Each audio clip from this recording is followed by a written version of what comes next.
You're listening to the Fit Mind, Fit Body podcast, where we explore the connection between a fit body and positive mental health. And our big mission? It's to help 10,000 runners to develop fitter minds in the next 2 years. I'm your host, Michelle Frost. Let's get moving.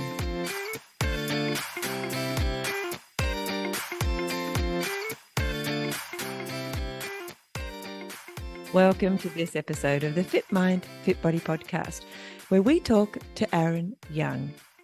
Aaron only recently picked up running about 2 years ago, and he has just run 356 kilometres.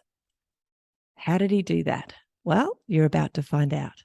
Today on Fit Mind, Fit Body, I am excited to learn more about my new friend who I've just had a quick chat with, Aaron Young. Hello, welcome to the podcast. Thank you for having me. Very excited to get to know you. Like many people on the podcast these days, you are a referral. So somebody else who's been on the podcast has referred you. So thank you for putting your hand up and jumping in, because I'm sure it's not necessarily always a comfortable thing. You know, who is this person? What is this podcast? And why do they want to talk to me? Yeah, absolutely. But I was really excited when I got invited to come on. So I didn't want to miss this opportunity. Excellent. I found there's something about running, especially when people are in a stage of their running. It could be that they're at the beginning, the middle, whatever, but they're excited at a point. Actually, you can't stop them talking about the running. So I think it's kind of a bit like that. When people get asked to come on, they're often feeling very enthusiastic about their running, which is awesome. And that's what we want to share, how good that is. Absolutely. Tell me a little bit about you, Aaron. Where did you grow up? All of that kind of stuff. So I grew up mostly in the northern suburbs of Perth. We did live for a couple of years down in a small town on the southern coast of WA called Esperance. When I was from about when I was 8 to 10, and then lived on a farm a couple of hours south of Perth. It was like a horse stud after Esperance. It was near a little town called North Dandenlup. So that was like just the end of my primary school years. And then when I got to high school, I'd got a scholarship to study aviation. So at that point, Mum decided that she wanted to move back up to Perth because she didn't want me up in Perth the whole time and to not see me. So the whole family moved back up to Perth. Nice. That sounds like, we could jump ahead. We'll find out a bit about that in a minute. Well, at school, were you into sports? Like how did that look for you at school? Yeah, absolutely. I was always into sports. I think I went to my first West Coast Eagles game and sat on Dad's shoulders when I was about 4 or 5 years old. And I played football and cricket since I was about maybe 5 or 6. And, that was like summers were cricket, winters were football. And right up until I think towards the end of school, I was playing cricket in 2 different teams. And, I played football the entire way through school. And right up until my early 30s, I was playing footy, except for a few years where I work kind of got in the way. So, I've always been someone who really, got around sport. Whenever there was an opportunity to go out with my friends on weekends and play sport, or, my good friends, we'd always go out and into the nets and have a hit of the cricket ball, or we'd take the footy out. When I was living on the farm, there was, I guess, lots of other activities to do, but everything was pretty physically active. Can you, in reflecting back as an adult now and when you were a child, what is it about movement, do you think, that kind of, you were excited about going, as you said, to go to the nets with your buddies, even when it wasn't an organised sort of event? What was it about movement as a child, do you think, that you were excited about and wanted to do?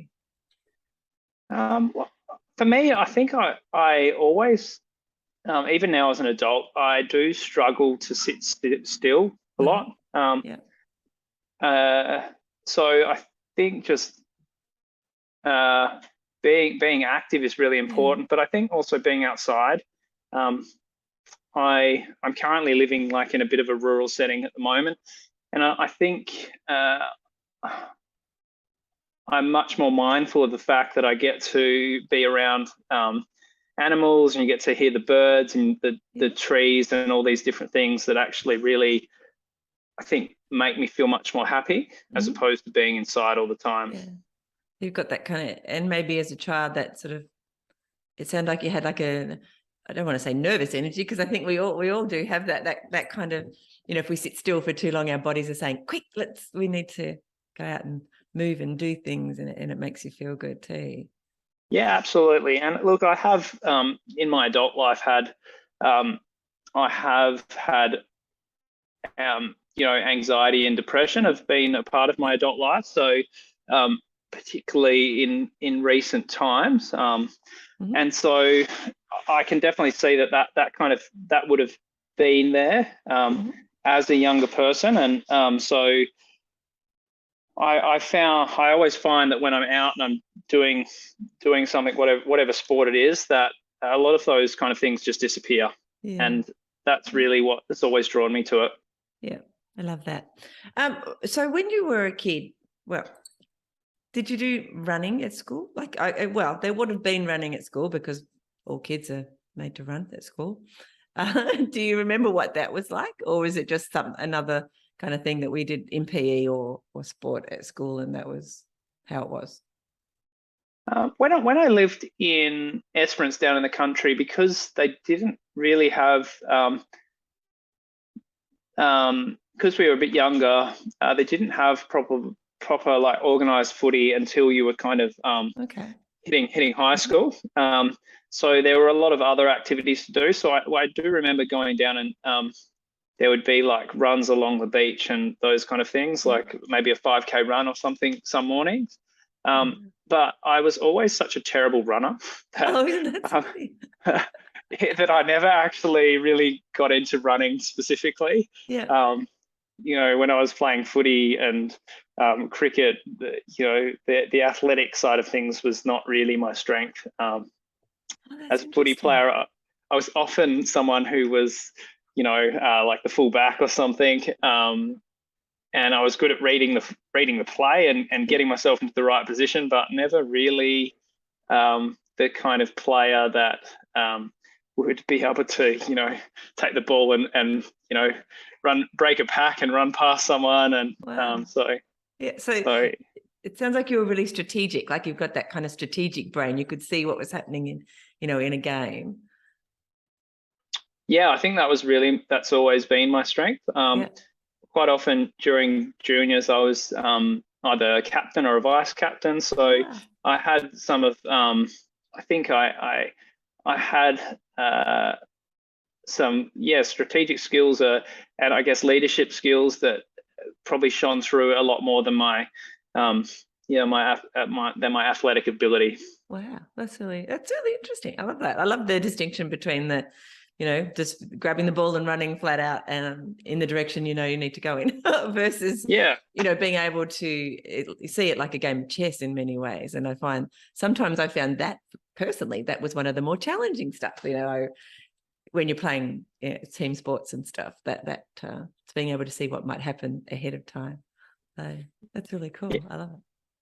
Yeah, and when I was in juniors, I really did, I did want to play football at a higher level. And so I worked on the things that I could control. Like I used to sit there and try and kick the ball to myself on both feet so that I had a good kick. And I did a lot of things in my spare time to try and get better, which inevitably I think I was playing reasonably well for my ability. But then as it started to get to a point going up to, I did a pre-season with West Perth Colts, which that's like our, that's the waffle competition, which is the level below like AFL.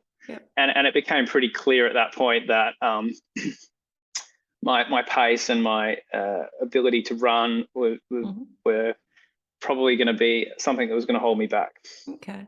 Oh, that's interesting. And we've got some members of my extended family who've, gone to that, the just under the elite level of whatever sport. I've got one member who did go to the elite level, but it's kind of it's interesting to watch everybody's journey and how that looks. And you wonder whether, maybe if you'd spent time running, who knows, when you were younger and decided that is just as important skill as you're kicking the football and those skills, specific skills, whether that would have made a difference. But you don't know, do you? It's one of those things.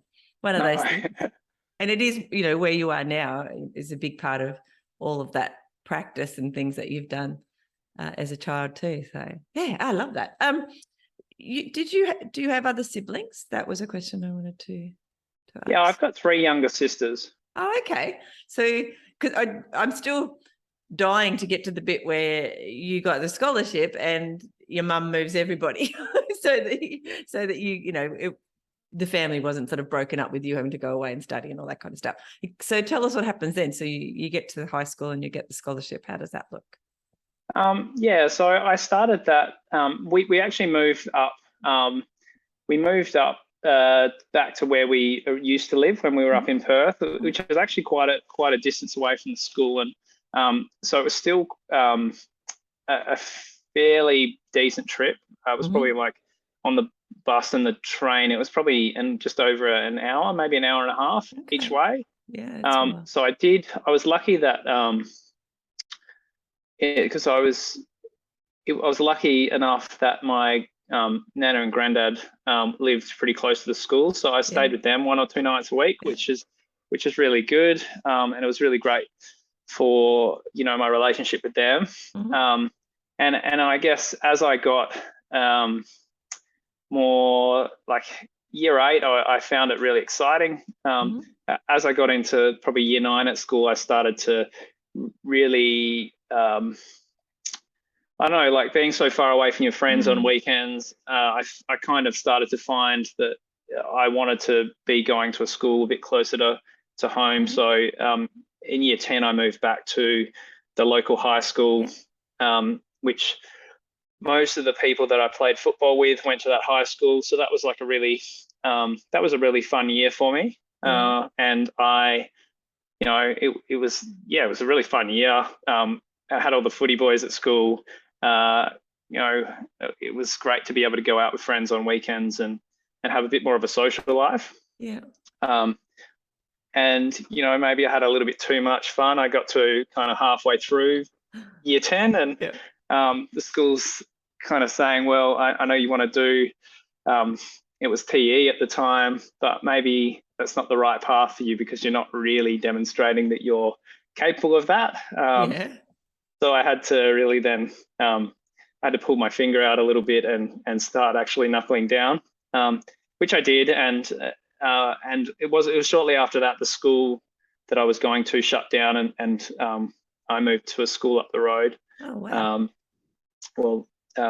It was just, I guess it was that we were living in an area that there was 5 or 6 schools in a really small kind of in this small area, and then because a lot of the population had kind of grown up, there just weren't the numbers there to support so many schools, and so I moved to a different school, and then I went on to study architecture after school, and practiced architecture for a couple of years, and then through a series of events, I've changed careers a number of times. I'm now a high school teacher.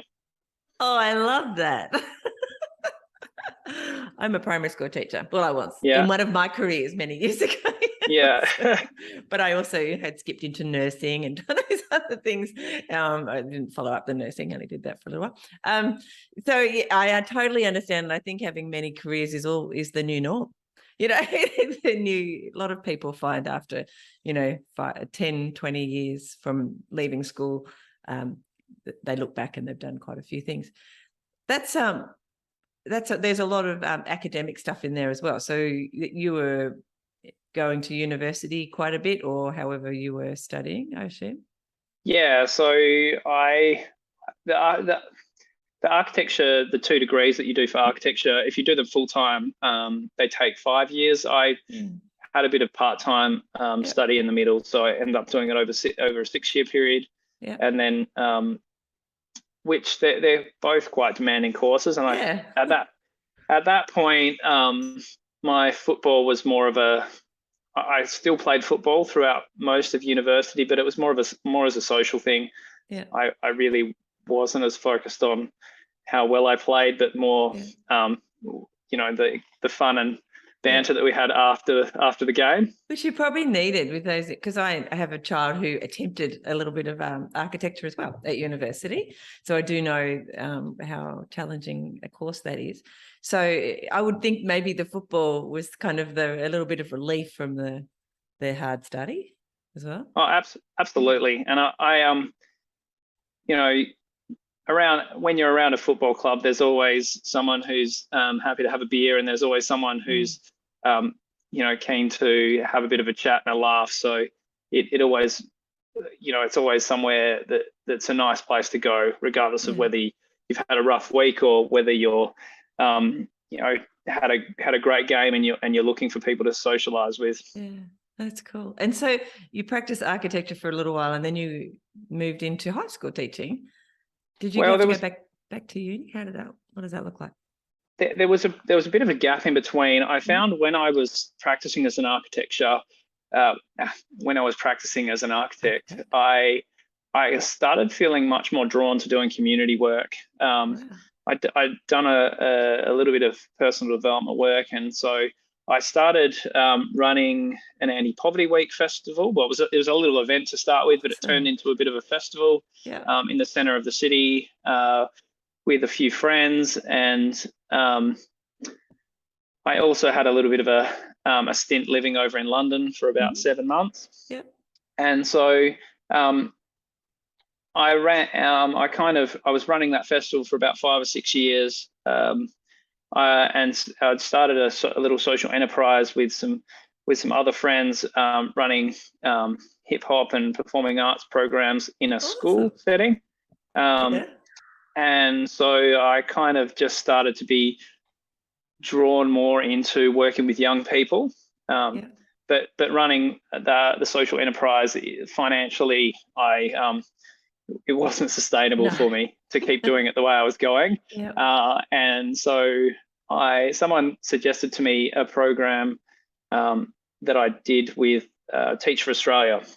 And essentially what the program is they invite people who have been high performers in the area where they've worked in to teach in low socioeconomic schools. And so you do your master's degree, but you also, at the same time while you're doing your master's degree, you work 0.8 in a low SES school.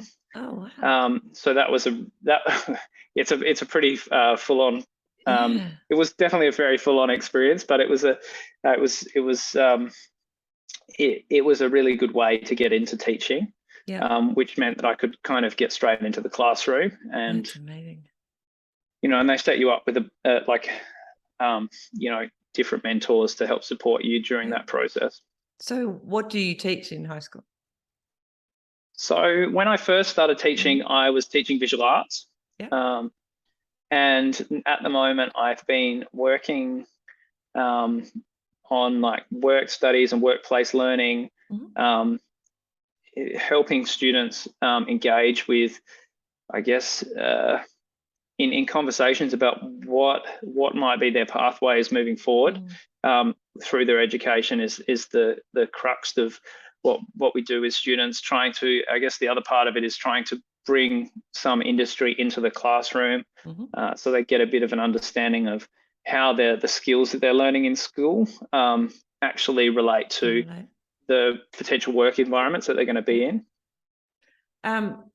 It's obviously a passion of yours now. Like young people and helping them to succeed in life. It sounds like it's something that you've really taken to and it's, like giving you a purpose that's really, more than just going to work for money.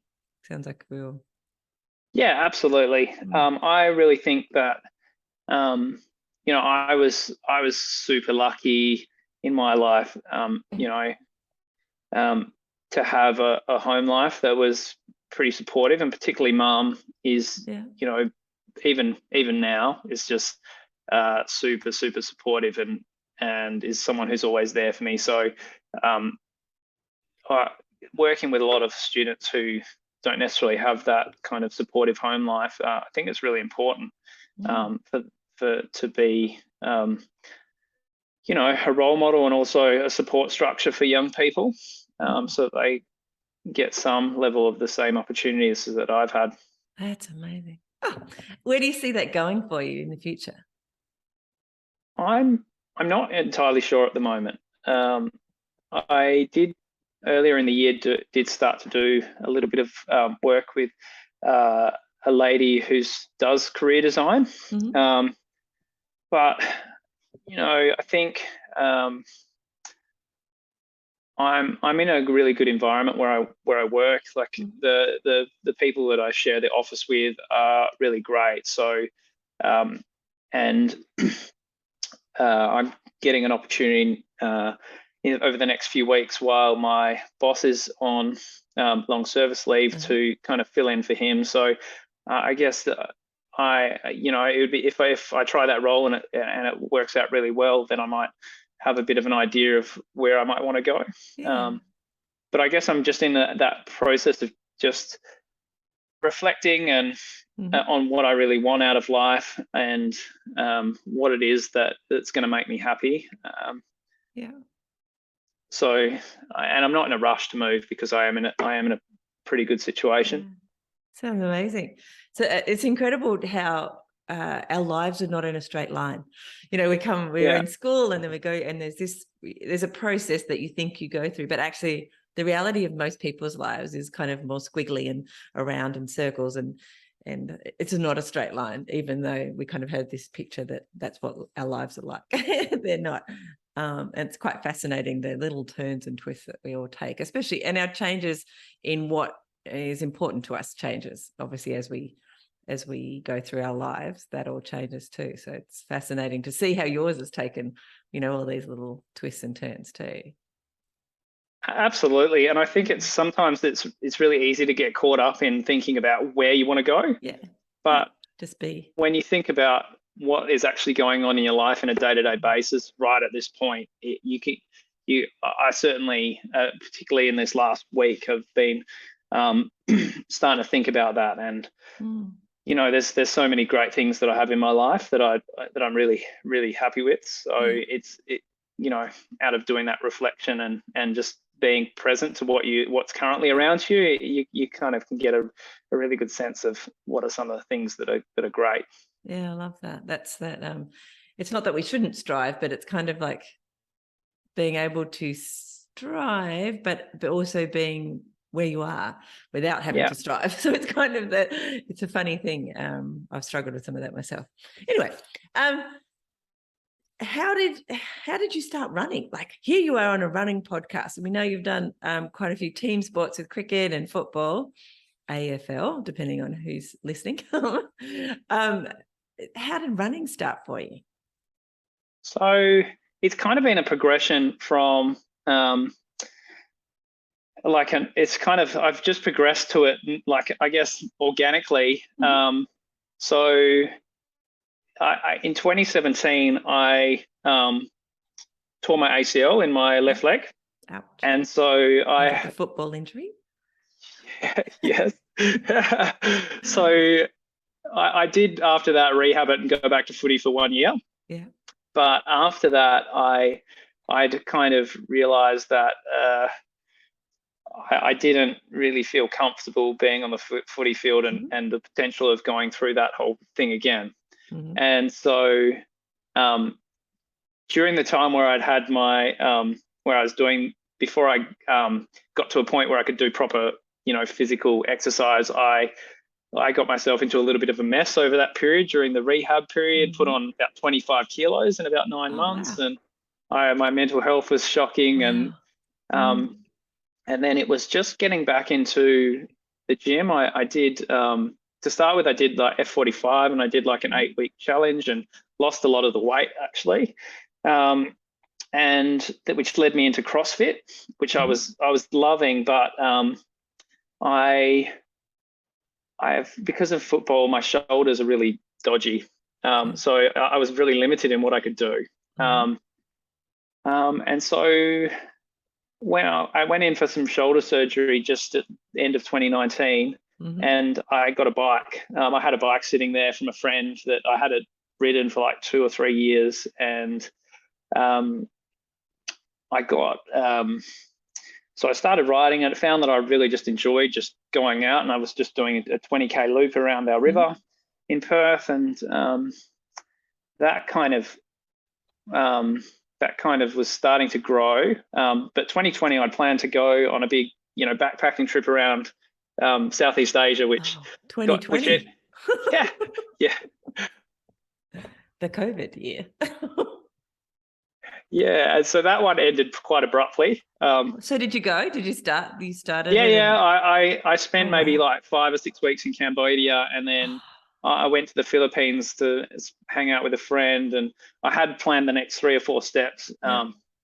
But when everything was closing up, I came home and I jumped back on the bike as soon as I got out of quarantine, and it became my way to just get out of the house, because I think for maybe the first like 6 or 7 weeks that I was back, I didn't have any work, because I'd gone and done like leave without pay, and I guess I started cycling, and it went from doing 20 Ks or to and maybe one 30k ride, and I was maybe riding 5 times a week, to within a couple of months I was starting to ride like 100 Ks 2 or 3 times a week, and you really I took just to was like I got slightly obsessed with it, and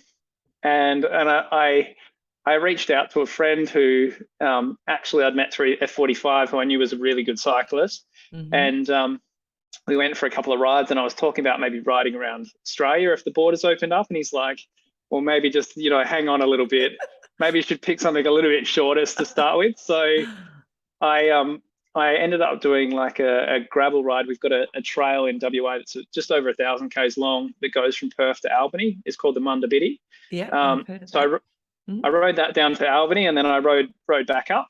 Wow. And I spent a month, because I was, at that time, I wasn't like, I'd taken the year off. So I kind of was just doing like little contracts and relief work in the school.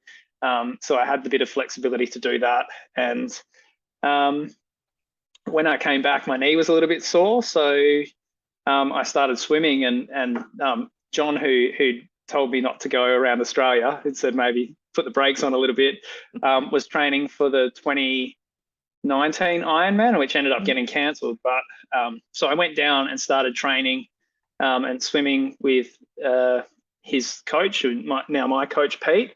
And at that point, I hadn't done any running for like years, since I finished playing footy.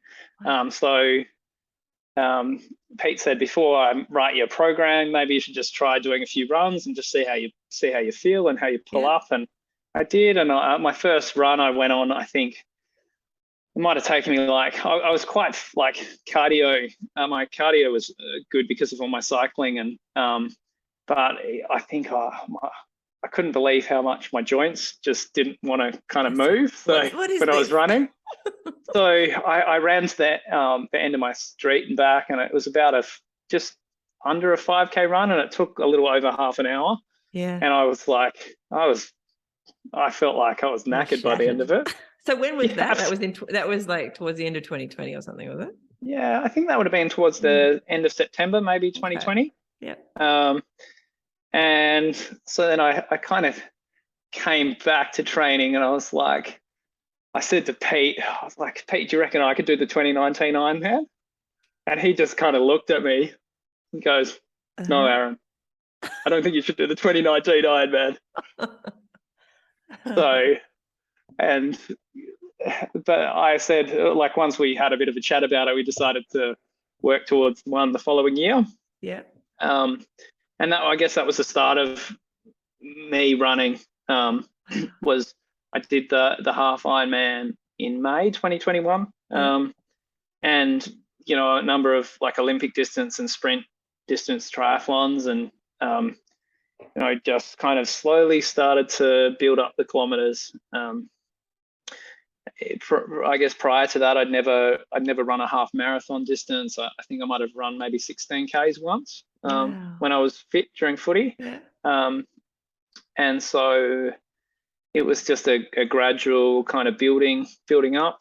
And maybe I think I ran a half marathon. It might have been like just in training, maybe like March 21, or February, around that time, after training for about 3 months. I just thought, I'll go and I think Pete had set me about a 20K run, and I was like, that's close enough to a half marathon. I'm just going to go and do the extra K in a bit. And it was on a day where I think it was like 38 or 39 degrees. So me just being me, I was like, well, that's a good day to just test my mental grit a little bit. So I actually overslept that morning. So actually when I got out, it was like already like 8:30, and it was already quite hot. And I didn't take water, and I was just, I was regretting it probably around about the 15K mark. I was like, I wish I had some water right now. Oh no. And I guess the other thing that was playing in the back of my head was I'd been watching a lot of David Goggins, kind of like some of his YouTube channels. So I was like having all that stuff going in the back of my head about motivation. Absolutely. So I was like, I just got to keep going. Just got to keep going. And and then that kind of, I don't know, for me, that was probably a big milestone in my running, just ticking that box off. Yeah. And so are you still doing triathlon now? Not that, I mean, we're only talking about a year and a half, 2 years ago. So I did, well, I ran the Bustleton Ironman in December last year. Yeah. And then I've only been on my bike a handful of times this year. I guess because I've been pretty focused on running. Why? Well, it kind of happened last year. So I was probably I did a race on the weekend called Berties Backyard. But last year's one, at that point, I'd only done like a handful of half marathons, and I'd done one maybe 25K trail run. And I went because Pete was planning to do it last year, and was training pretty hard for it. I went for a trail run with him and his daughter Holly, and my friend John again, and I was like, I had never even heard of Backyard Ultras at that point, and so they were talking about the race that they were training for, and I was like listening in, and I was like, that sounds like a really cool race. I was like, could I do the race with you? And Pete said, look, you've just started your first lot of Ironman training. I don't think you should do it. And so I went home, and I looked it up, and I was like, well, maybe I would just put my name down just in case. And so I did. I registered myself, and I rang Pete up the next day, and I'm like, I put my name down for it. I know it's sold out at the moment, but I'd like to at least have a go at it. And then like the next day, I got an email to say, would you like a place in the race? No. So I went, yeah. So then I rang Pete up and said, I'm doing it now, Pete. And he goes, I guess so he I guess that race, I mean, I hadn't known anything about them until the podcast when I'm speaking to all these West Australians and they've been telling me all about the Backyard Ultras. But I guess that race, my understanding of it is, if you could just do one lap, or you could do 10, or you could do whatever. So it's technically, it's not like you've signed up for 200 miles and there's an inline, it's 200 miles. It's like you can pull out pretty much every lap if you. Yeah. I think Pete, like, having coached me now for, like, at that point for about 8 months, knew I was kind of the personality type that I'm going to push myself until I can't push myself anymore. Oh, dear. And so having done some endurance riding, I really liked the idea of just being able to go for as long as you could go. Yeah. So he set me a limit of 50 Ks, which is 8 laps. And then on the day, I got to 8 laps and I was feeling pretty good. So I was like, and it'd just gone dark. I'm like, can I just do like 1 or 2 laps with the headlamp on? I've never done a run with a headlamp on. And he was like, oh, okay. And it was, and it all worked out really well. And it was just a fun experience. I kind of enjoyed just the fact that everyone, you get to run alongside everyone. It's not necessarily because it's so with the Backyard Ultras, you're doing a 6.7K loop every hour. So it's not a super fast pace, but it may the fact that everyone starts together again at the beginning of the hour means that it is like quite a social thing, particularly in those first 10 laps when there's hundreds of people in the race still, and there's lots of people to chat to and run with, and so I really did enjoy that aspect of the race, and so that was quite an exciting experience. But as soon as I'd done that race, even though I only did a shorter one in my first attempt, I really wanted to go back and have a proper go at it. And so how did you go last weekend? So last weekend was my 3rd attempt at a Backyard Ultra. Okay. So I did get a chance to do, there's another one in the middle of Perth called Berties Front Yard, which was in March. So at that race, I managed 28 laps. Wow. And which is around about 190 kilometres. That's just a bit more than you did the first time. Yeah. And then on the weekend, I was I ended up assisting Phil to a new Australian record. So the way the race works is that once the second last person drops out, the last person can only do one more lap. So I ended up assisting, which it means I was second overall, and I ran 53 laps, and which is around about 356 kilometres. So this is the question in my head at first is, when did the third person drop out? So Jess, who got third, set, I think she dropped out around the 45 lap mark. Okay. So at that point, it was kind of, I remember the thoughts that were going through my head when I saw that she was dropping out. There was kind of like there was like an overwhelming sense of like pride and like excitement that I'd managed to get to the second place, but also there was like this big like, because I'd spoken with Phil, who's been the Australian record holder over the last 2 years, and I knew that he wanted to beat his existing record. So although he'd said, look, if you don't get there, I'm not going to hold it against you. Like he's such a lovely guy, but I knew that he really just wanted to get to his existing record, which was 51 laps. So I felt like a bit of pressure straight away to try and hang in there for as long as I could and make sure that he got at least a 51 laps so he could beat his own personal record. I didn't want to leave him stranded, not able to get there. Wow. And so that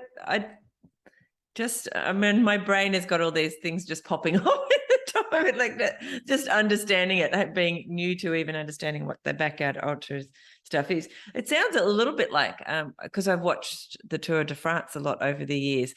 Like one person's been decided as, in a team, will support that person to be, the overall winner. And it's a little bit like that, like, because if you're only one lap behind the person who wins, how do you decide? How did you, or is it you and Phil decide, well, Phil goes, I don't know if I can go anymore, and then you just drop out the lap before? How does that work? Oh, no, look, at the moment, I think Phil is just he's like streaks ahead of anyone else. He's just such an amazing runner. And look, if I could have hung in there and beaten Phil, I definitely would have.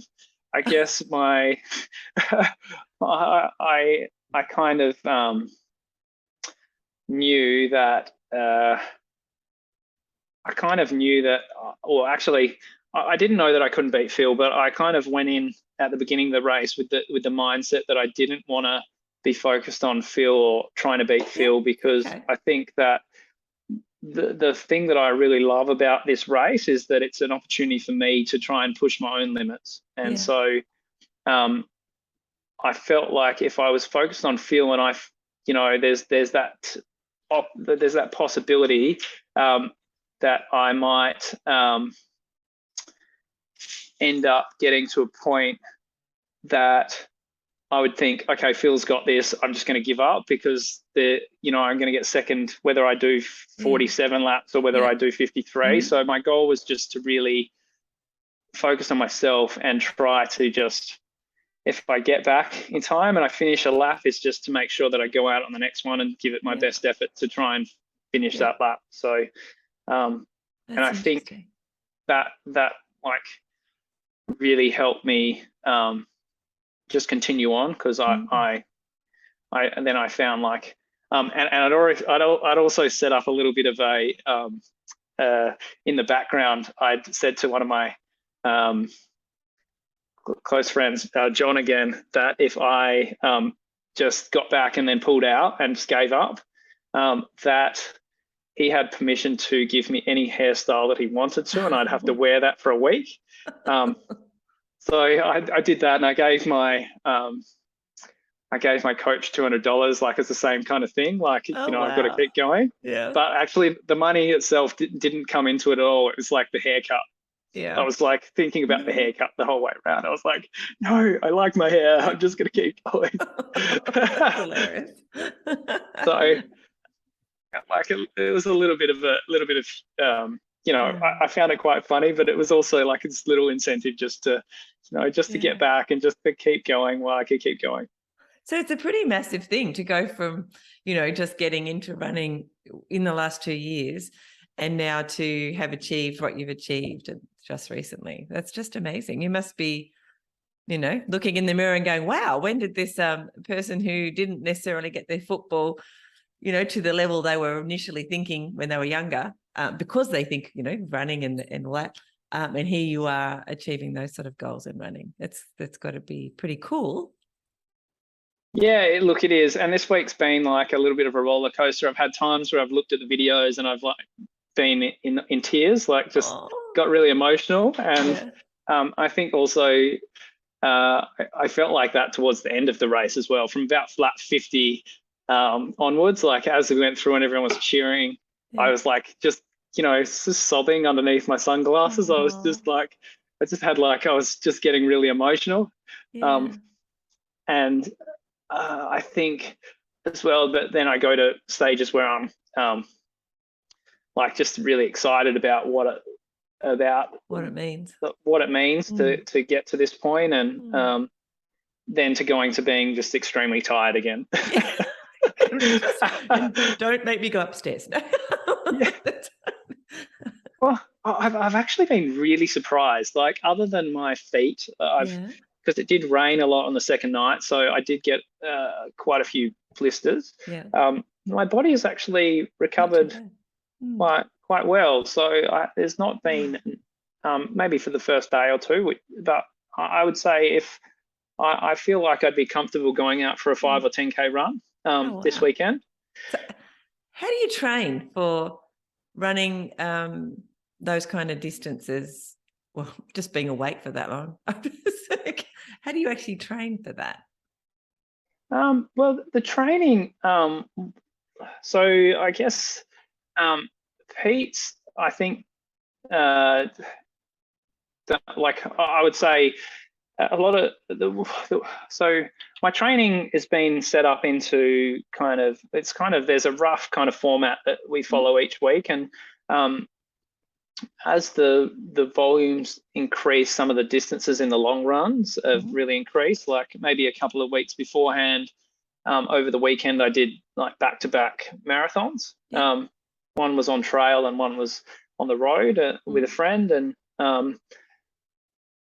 each week there's usually like a longer kind of interval session with 5 or 10 minute intervals in there, which is more focused on muscular and cardio kind of efficiency. And then there's usually one that's more of a short kind of sharp interval session. So I've been doing an interval session like on a Tabata rep scheme, which Tabata is like, it's usually used more in strength training, but it's like 20 seconds on, 10 seconds off. And so it's just doing 8 sets of that, and we'll do like five lots of, and that might be with a pretty substantial break in. And that's I think the kind of reason for doing those kind of shorter and more sharp kind of running or hill repeats, as something else we do sometimes,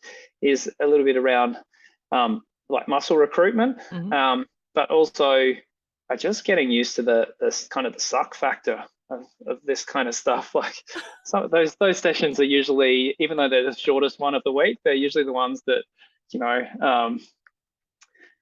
are the most uncomfortable.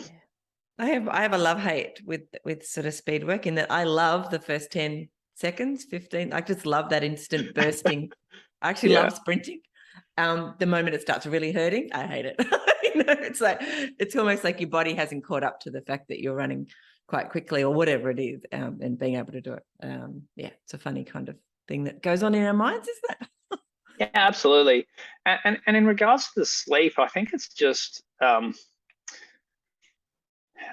experiencing it. This is the first time that I've gone through 2 nights without much sleep.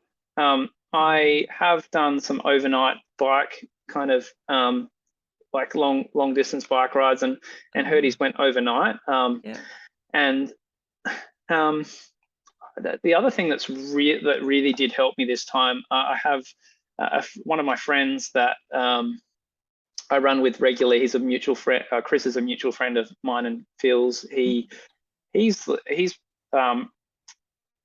like someone who is like just a super positive and funny kind of guy. And so when we go running together, he would talk about the going through the 2 nights, and talk about some of the things that happened, and the fact that he was like, comfortable saying, okay, I'm going through 2 nights again, and that it's possible. I think his confidence also helped me with my confidence.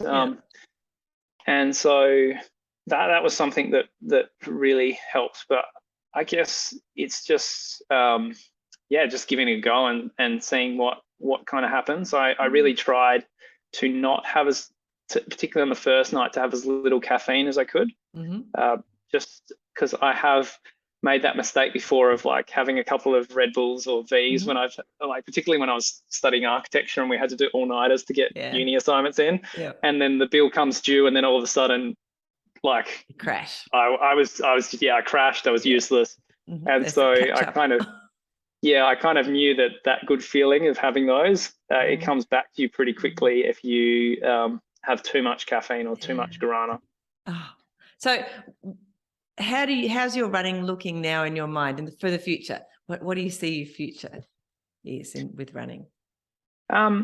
So the biggest thing for me is that running something that's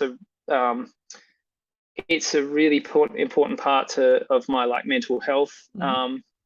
And so I mean, there's some parts I don't necessarily enjoy getting up early in the mornings, but as soon as I'm up and I'm out running, I usually am pretty happy. So for me, I know that I'm one of the things that my coach did kind of warn, and a few other, I see as someone about sports injuries as well. And I've been warned by a number of people, is that I'm kind of coming up to that 18-month, 2-year kind of window of running. And it's a common time that if new runners don't look after themselves, that they can start getting a lot of injuries. So I'm conscious at the moment of, although I had a good result on the weekend, of not trying to go too hard, because for me it's more important that I get to go out running and I get to spend a lot of time out on trails or out on the road. And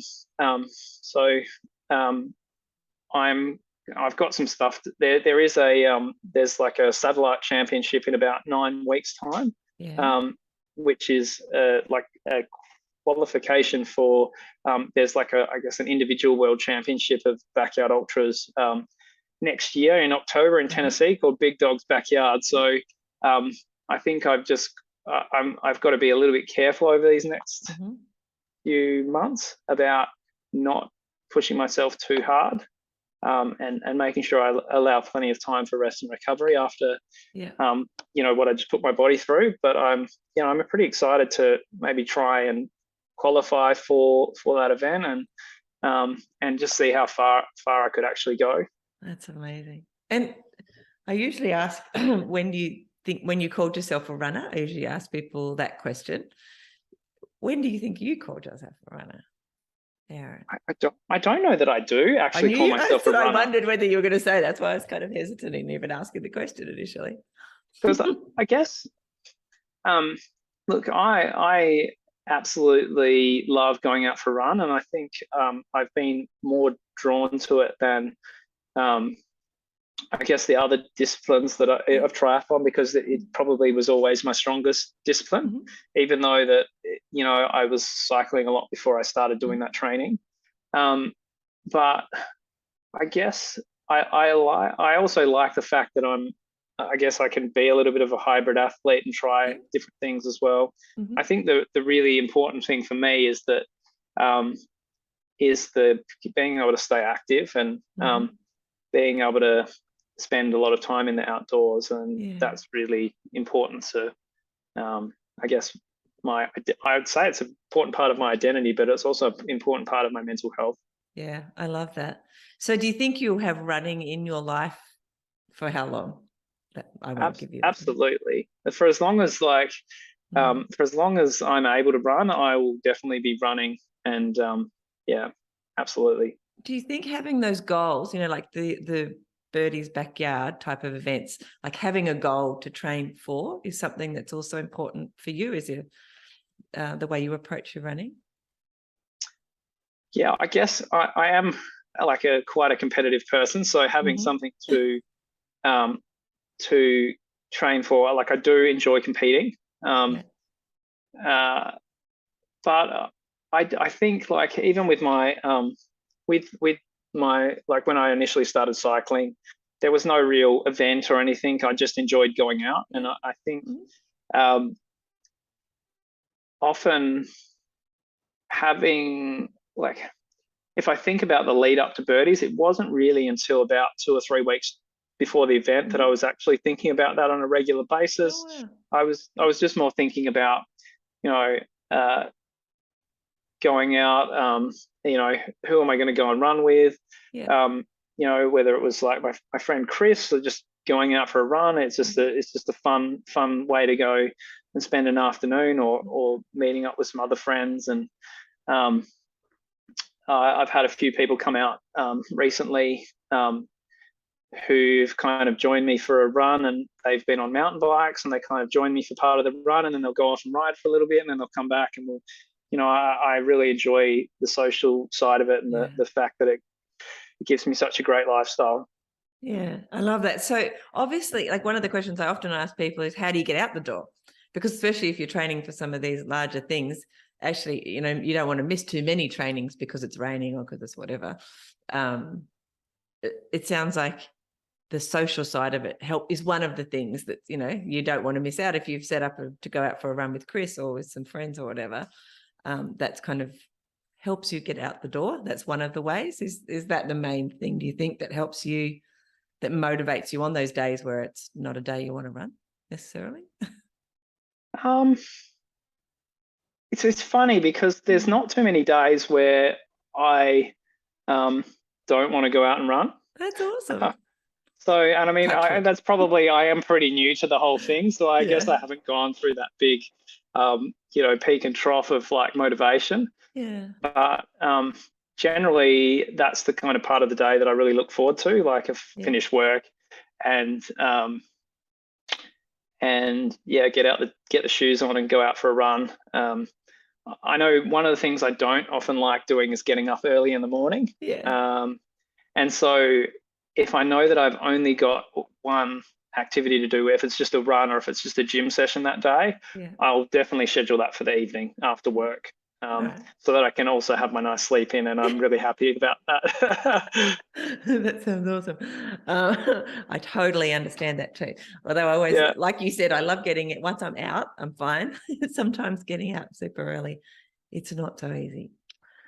Mm-hmm. So, Aaron, this is also because it's also fresh in your mind, which is one of the reasons it's fun to ask you these questions. But if you hadn't started running a couple of years ago, how do you think your life would look now? So what's running given you?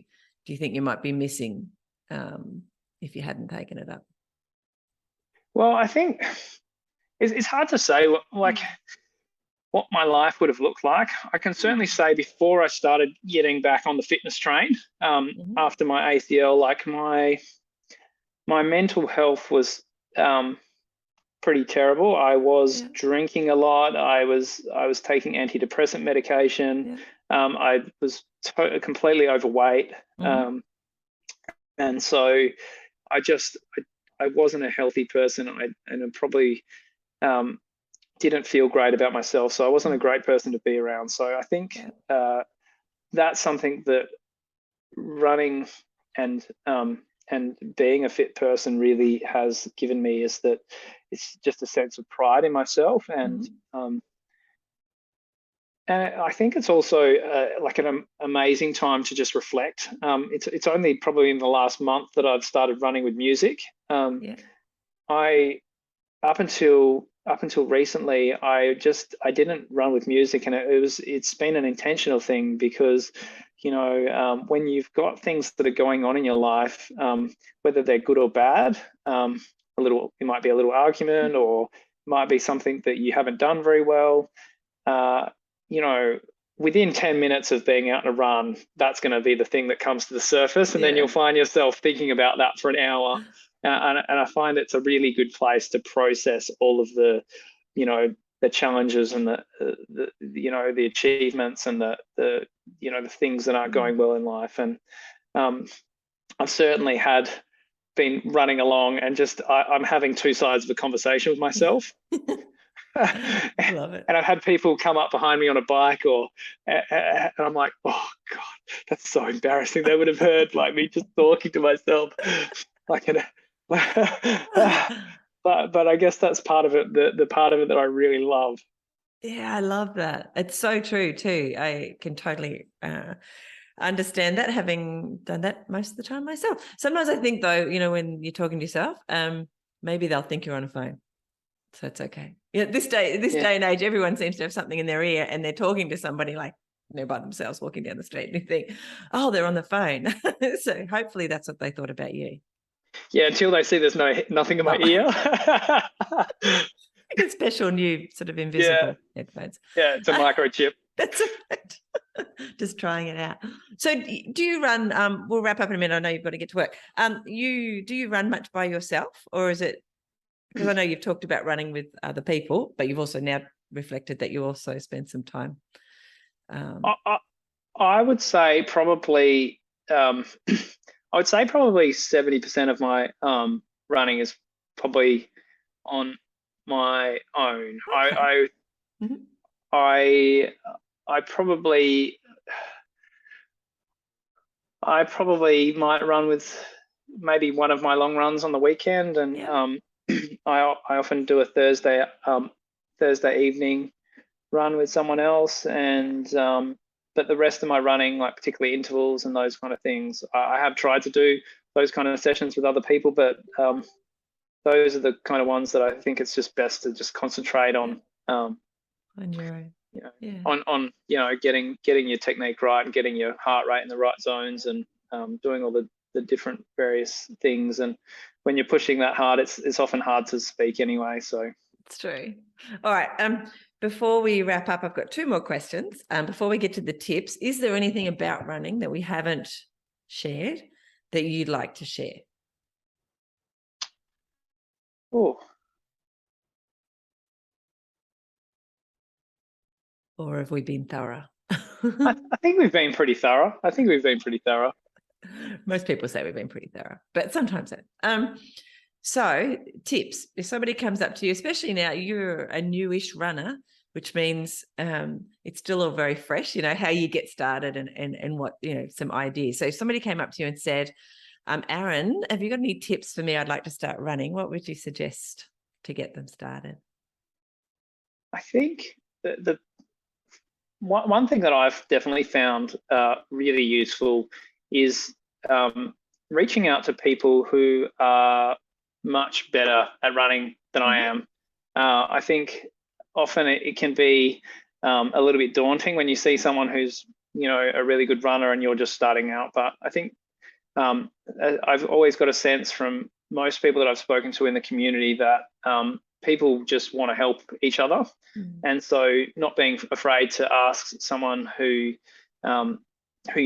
just to come for a run with you, and just to reach out to people. I've certainly have learned a lot just by going for a run with someone like Phil, or there's a lot of other people in my life that and it was the same when I was cycling, just from going for a bike ride with someone who is an experienced rider and much better than I was. You learn so much just by just hanging back a little bit and watching some of the things about things like cadence, things like what kind of things they bring along. They can answer questions about what they're thinking about when they're running.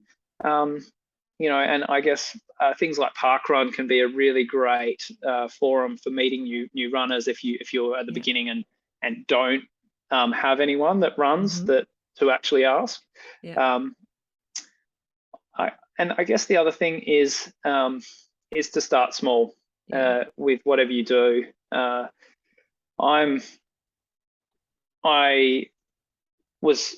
guess I'm fortunate that I had a bit of a base from the other kind of disciplines that I've been doing, and I've been doing a lot of work in the gym, but I know at times when I have built up my running too quickly after a little bit of a break, that's when I start to get little niggles and feel like I'm on the edge of being injured. So it's just really just to listen to your body and just to really not try and not overdo it particularly in that first little bit. Yeah, it can be the thing that stops you then continuing it into the future as well, when you do too much too soon. Yeah, and there's nothing worse than, like, the whole point of running is to feel better, is to think more clearly. And if every time you go for a run, both your hamstrings are super tight, or you're to a point where you can barely walk, it's not the kind of thing that you're probably going to stick with. So and that's the ultimate aim, isn't it? That we stick at it for as long as possible, if not forever, because it's a very healthy endeavor for us in many ways, physically and mentally. Yeah, absolutely. Awesome.